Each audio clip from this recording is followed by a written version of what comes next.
Hi, I'm Lee Gusterson. This has been an amazing evening of everyone's work, and I really appreciate Gerard's way of just showing what he's been doing without any logical explanation. Very inspiring. Okay, I think I'm ready to start. I have something written, but I think I might toss the whole thing. For those who don't know me, I paint pictures, mostly in oil paints, and I especially love to paint outdoors on location with the scene I'm painting right in front of me. I'm interested in depicting real things, real places, but with the exaggeration of color and movement and feeling that I interpret from the place.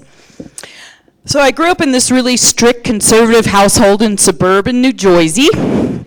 As kids, we weren't really allowed to make much noise or express our feelings or even spend much time with other children. So as a result, I grew up as this shy little girl with not much in the way of social skills. So I spent most of my time as a kid either alone in my bedroom or out in the backwoods,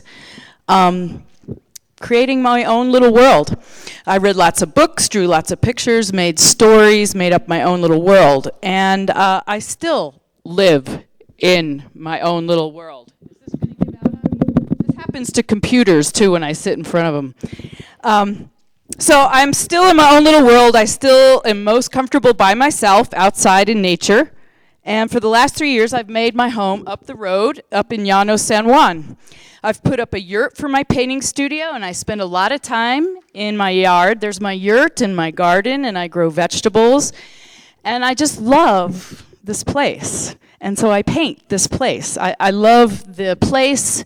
I love the people that live here and the way they've been living here for generations, their self-sufficient way of life, cooking on wood stoves, growing their own food, irrigating their fields, cutting the hay. Junkyards have become like a real attractive place for me. I'm inspired by the way folks here can improvise by using something out of their backyards to repair something rather than going to the store to buy it. The old cars and trucks that sit in so many a Hispanic yard speak of a time when things were built to last. The old vehicles feel as much a part of the landscape as the daisies or the wild roses. Animals and old adobes and barns are also favorite subject matter for me. It's not just depicting the thing itself that I'm striving for, but also showing the play of light and shadow and the play of shapes and colors for their own sake, like an abstract painting. I also strive to express feeling, the feeling I have of being here, and the feeling of the subject itself. Is that not a great junkyard? That painting was 5 feet by 5.5 feet, and I stood on top of a school bus to paint it outdoors on location. I love it. So there's movement. I like to paint the movement and just the feel of being there along with what I'm actually seeing. Once I find a location with an inspiring view, I set up my Julian French easel.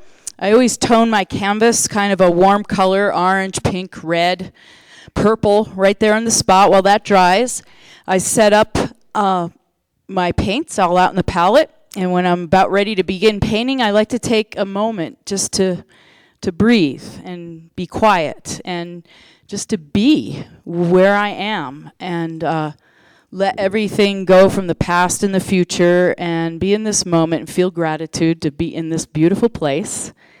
Feel the breeze, the warm sun on my face, and really look at what I'm wanting to paint. And I look to see what it is that attracts me. The shape of this old barn, but it's also, I've heard that this barn is 75 years old.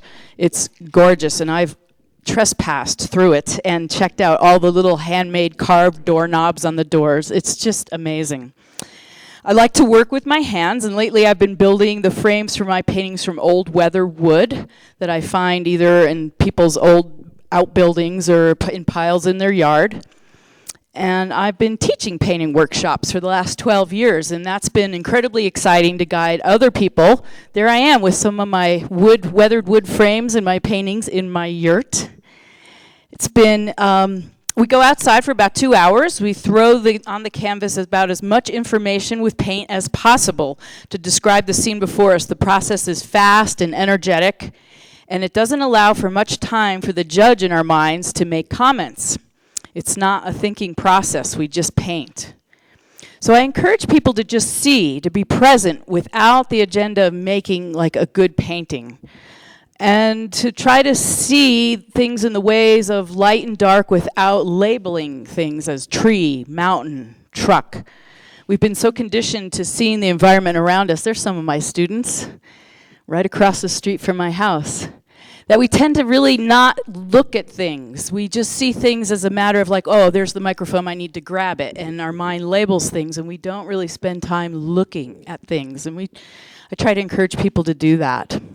So these last 4 slides are befores and afters, and this is the Placida Church, and this is what the painting looked like just after I threw all the paint on it out in the field. And the next slide will be of the painting when I finished it in the studio. I really try not to cover up all the energetic brush strokes that I made out on location, so a lot of it I've left untouched. My goal is to do as little as possible to the painting to bring it to a place of finish. The point for me is to have a really vibrant, alive painting that allows the viewer to recognize the subject in place, but it also conveys a moment of time or a feeling. Now here's the Trampist Church, one of my great views. This was a demo I did for a class, so I had very little time to work on it.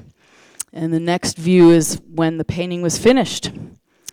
So the painting has been a real vehicle for my life. It started off as a world that I could be safe in and be in, and it's challenged me to grow, to go to new places, paint new ways, paint new places, speak in front of groups of people. It really has been a vehicle for my own growth in my life. So I'm really grateful to be here and share my art with you. Thanks. Bye.